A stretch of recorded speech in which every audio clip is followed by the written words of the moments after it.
আমার বাপ যেদিন মারা যায়, বাপের মৃতদেহ সামনে ধরে সগলিক আমি প্রশ্ন, আমার বাপ যার কাছ থেকে টাকা ধার লিছে যাই যাই টাকা পায় সগলি আমার কাছে জানাবেন, আমি সগলি ঋণ শোধ করে দেব। এই কথা শোনার সাথে সাথে আমার বোন হাত ঝাঁকিতে বলল, ভাই তুই শোধ করবো কেঙ্গা করে? তুই তো আজ 5 বছর ধরে চাকরি নেই, বেকার থাকে, এতগুলো টাকা তুই কেঙ্গা করে শোধ করবো?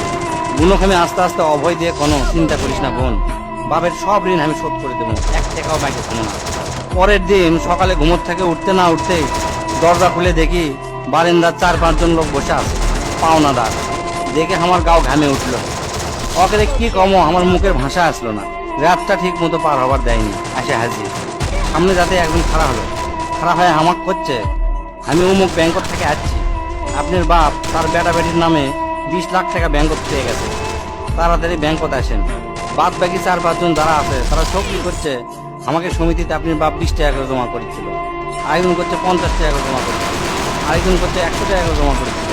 1 লাখ টাকা নেওয়ার জন্য আমাকে সমিতি অফিসে আসেন। পরে সব হিসাব করে দেখি বাপ আমাকের জন্য প্রায় 37 লাখ টাকা জমি পেয়ে গেছে। টাকাগুলো হিসাব করতে করতে আমার একদিন রাতের কথা মনে পড়ে গেল। ওই রাতে আমি আমার বাপক প্রশ্ন, আপনি ক্যাঙ্কা বাপ, আমাকে ভবিষ্যতে আপনি কোন চিন্তা আছে? আপনি লাগাতে বাপ আমাকে দরকার নাই, কোনো টাকা পয়সায় দেন না আমাকেও, আমরা চলমো ক্যাঙ্কা। বাপ তখন মুস্তি হাসে কষল, আমি আমার সাধ্য মতোই চেষ্টা করেছি, সময় হলে সব বুঝতে পারবো। সেদিন ওই বাপের মুস্তি হাসে আমি বুঝতে পারিনি, সেই দিন রাত ঠিকই আছে, কিন্তু বাপটা আমার নাই। মাঝে মাঝে রাতের বেলা আকাশের দিকে তাকে কই, বাবা আজ পর্যন্ত তোমাকে বুঝতে পারলাম না, তোমার উপর খালি রাগই করে গেছি, কিন্তু তোমাকে জোরে ধরে কোনোদিন আই লাভ ইউ করতে পারলাম না।